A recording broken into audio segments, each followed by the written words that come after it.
آپ دیکھ رہے ہیں اپنا من پسند چینل محمد خورشید خان کا اردو ادب۔ دوستو، آج ہم آپ کے لیے لے کر آئے ہیں عادل شاہی عہد کا ایک بہت ہی مشہور شاعر ملا نصرتی۔ یہ ملک الشعراء ہیں اور بڑے مشہور رہے ہیں اور حاسدوں نے ان کو شہید کر دیا تھا۔ دوستو، اگر آپ کو ویڈیو اچھی لگتی ہے تو اس کو ضرور لائک کیجیے گا، اور جس طالب علم نے ہمارے ویڈیو کو یا ہمارے چینل کو سبسکرائب نہیں کیا ہے تو عذرائے کرم اسی وقت ہی سبسکرائب کر لیں۔ جو آپ کے قیمتی مشورے ہوتے ہیں ہم اس پر غور کرتے ہیں اور آگے اچھی سے اچھی ویڈیو بنانے کی ہر ممکن کوشش کرتے ہیں۔ تو آئیے ہم آپ کے لیے یہ ویڈیو لے کر حاضر ہوئے ہیں۔ ملا نصرتی متوفی یعنی کہ مرا ہوا، اس کے معنی مرا ہوا، گزرا ہوا، انتقال کیا ہوا۔ تو یہاں ان کی تاریخ دی ہوئی ہے کہ 1095 ہجری مطابق 1684 میں ملا نصرتی کی موت ہوئی۔ علی عادل شاہ کے عہد میں دکنی شعر و ادب کا چرچا عام تھا، لیکن اس عہد کے تمام شعراء میں نصرتی کا پایہ سب سے بلند ہے۔ اس نے بڑی عمر پائی اور 3 بادشاہوں محمد عادل شاہ، علی عادل شاہ ثانی اور سکندر عادل شاہ ثانی کا زمانہ دیکھا۔ دوستو، عادل شاہی عہد کا یہاں ذکر آیا ہے تو ہم آپ کو بتا دیں کہ اس میں بھی 8 بادشاہ گزرے ہیں جنہوں نے 1490 سے 1686 تک حکومت قائم رکھی۔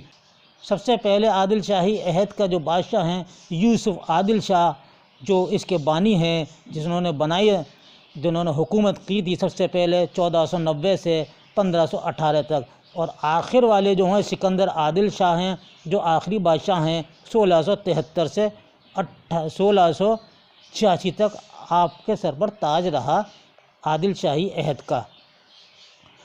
اور علی عادل شاہ ثانی جو ہیں یہ 7ویں بادشاہ ہیں جس کی حکومت میں ملا نصرتی ملک الشعراء اور درباری شاعر ہیں۔ ملا نصرتی اپنے عہد کا ملک الشعراء تھا اور بڑا صاحب دماغ و قادر الکلام شاعر، رزم و بزم دونوں میں بے ساختہ اشعار نظم کرتا تھا۔ مشہور تذکرہ نگار گارثانے دتاسی اور سر چارلس لائس انسائکلوپیڈیا آف بریٹینیکا اسے برہمن بتاتے ہیں، لیکن ڈاکٹر عبدالحق نے اپنی تالیف نصرتی میں اس موضوع پر بالتفصیل بحث کر کے ثابت کر دیا ہے کہ وہ برہمن نہیں، کہ وہ نسلاً بعد نسل مسلمان ہی تھا۔ شیخ نصرت نام تھا اور بیجاپور اس کا اصل وطن تھا۔ نصرتی کی تصانیف جو اب تک دریافت ہوئی ہیں وہ یہ ہیں: علی نامہ 1666 میں، تاریخ اسکندری 1673 میں، چوتھے آتے ہیں قصائد و غزلیات و رباعیات۔ علی نامہ اور تاریخ اسکندری اس کی رزمیہ مثنویہ ہیں، یعنی کہ اس میں رزمیہ مثنوی کس کو کہتے ہیں؟ جس میں جنگ کا احوال ہو، جنگ کی اس کا موضوع ہے جنگ، جن سے اس دور کی شورشوں پر گہری روشنی پڑتی ہے۔ گلشن عشق نصرتی کی واحد عشقیہ مثنوی ہے۔ سوال آتا ہے کہ گلشن عشق کا موضوع کیا ہے، تو ہمارا جواب ہوگا عشقیہ مثنوی۔ اور علی نامہ اور تاریخ اسکندری کا موضوع کیا ہے؟ رزمیہ۔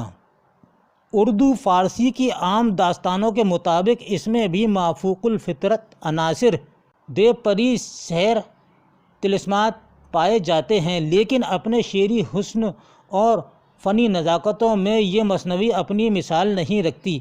ماحول کی عکاسی، انسانی جذبات کی فطری ترجمانی، طلوع و غروب اور سبزہ و چمن کے مناظر، تخیل کی اٹھان اور تشبیہات کے تناسب سے مثنوی کو اور مثنوی نے نصرتی کے نام کو زندہ و پائندہ بنا دیا۔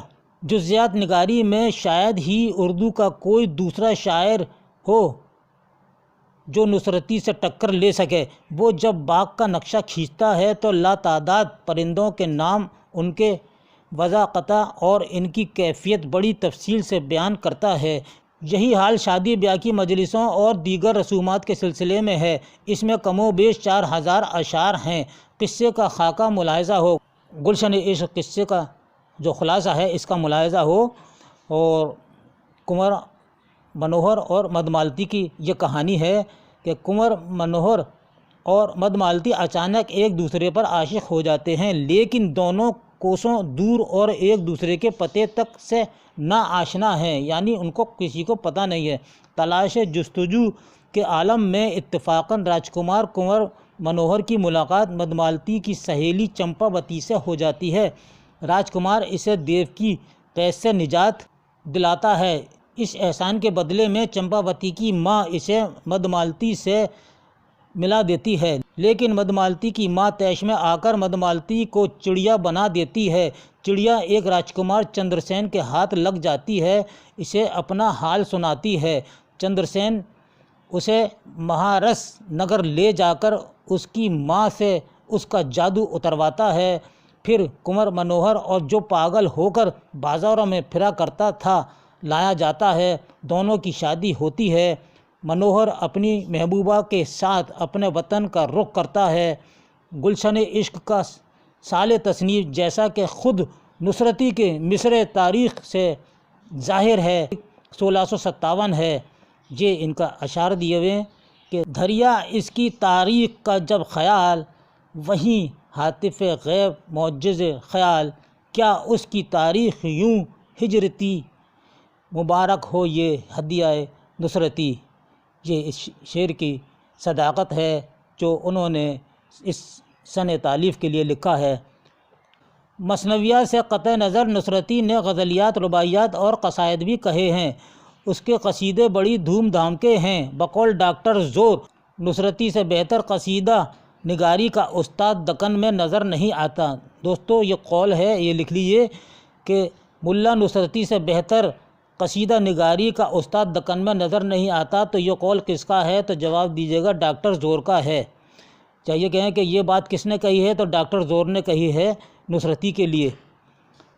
نصرتی کی غزلیات و رباعیات اگرچہ چند ہیں لیکن خوب ہیں۔ دوستو ملا نصرتی علی عادل شاہ ثانی کے عہد کا مشہور شاعر ہے، اور علی عادل شاہ ثانی کی حکومت 1657 سے 1673 تک رہی۔ نصرتی علی عادل شاہ ثانی کا درباری شاعر تھا، جس کو حاسدوں نے سازش کر کے شہید کر دیا۔ نصرتی نے علی نامہ کو عہد نامہ دکن بھی کہا ہے۔ یہ اکثر سوال آتا ہے کہ نصرتی نے اپنی مثنوی علی نامہ کو کس نام سے منسوب کیا؟ تو عہد نامہ دکن کے نام سے بھی منسوب کیا۔ علی عادل شاہ ثانی کے عہد کے 2-3 شاعر اور ہیں جن کے نام ہم لینا یہاں چاہتے ہیں کہ شاہ امین الدین اعلیٰ، رموز السالکین، محب نامہ ان کی مشہور کتابیں ہیں، شاہ ملک شریعت نامہ، اور محمد امین ایاغی ان کی کتاب ہے نجات نامہ۔ یہ علی عادل شاہ ثانی کے عہد کے شاعر ہیں جو مشہور ہیں۔ تو دوستو یہ تھا ہمارا آج کا سبق، علی عادل شاہ ثانی یعنی عادل شاہی عہد کا مشہور شاعر ملا نصرتی ملک الشعراء۔ تو آپ اس کو اچھی طرح یاد کر لیجیے گا۔ اس کے ساتھ ہی اپنے بھائی کو اگلے ویڈیو تک کے لیے اجازت دیجیے۔ اللہ حافظ۔